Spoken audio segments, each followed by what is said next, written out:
Hello everyone! How's everyone doing?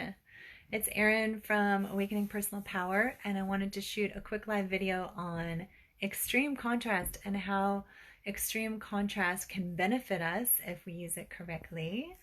So I thought about this because I was watching a video on the Abraham Hicks Now, which is a live streaming videos from Abraham, just talking about some of the themes that are coming up over and over again during this time, during COVID-19, during the time when we're all sequestered away from others and all of the things that we're going through. And one of the things that kept coming to mind is this is a time of extreme contrast.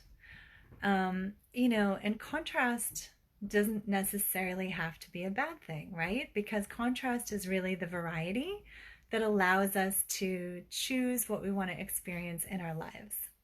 So contrast can be a good thing in our experience. Contrast can help us decide what kind of job we want. It can help us decide what kind of relationship we want.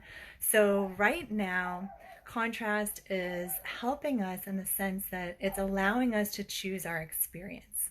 The pitfall to contrast though, hey Tanya, how are you doing?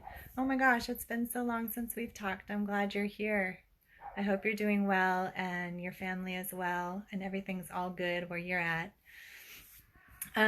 So when we experience a contrast, we have a choice. We can either choose the thing that doesn't feel good about the contrast. Like, for example, let's say someone tells you something that you really don't want to hear.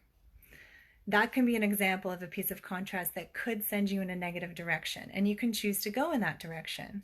But given the limitless possibilities of interpretations that we have open to us, you can also choose the thing that makes you feel the best around what was said.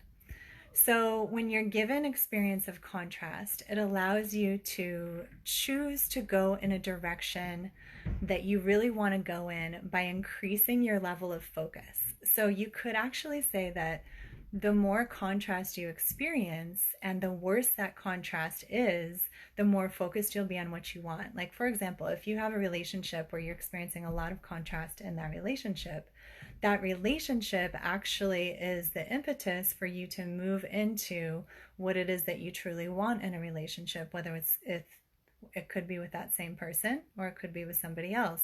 But the focus and the awareness of honing in on what you want was actually created by the contrast. So in the same way, all of the things that we're experiencing right now and all of the contrasts that are happening in the world can be a catapult, can be a springboard into focusing on what it is that we truly want to experience. So when you experience the contrast, ask yourself, what is it that I want to focus on? What is it that I want to experience? And then move in that direction as quickly as you can. Because you're either building momentum towards what you don't want, or you're building momentum towards what you do want. We're never really standing still, right? So I hope this video has served you. I hope it's helped you in some way. If you're not part of the Awakening Personal Power group, I invite you to come join our Facebook group. We're a bunch of creators creating together and manifesting together and sharing our experiences, and I put a lot of content on that page as well. So much love to everybody. Wishing you safety, and I'm hoping that you're well and your families are well during this time. Hey Elizabeth. Hey Jose. All right, everybody. Until next time.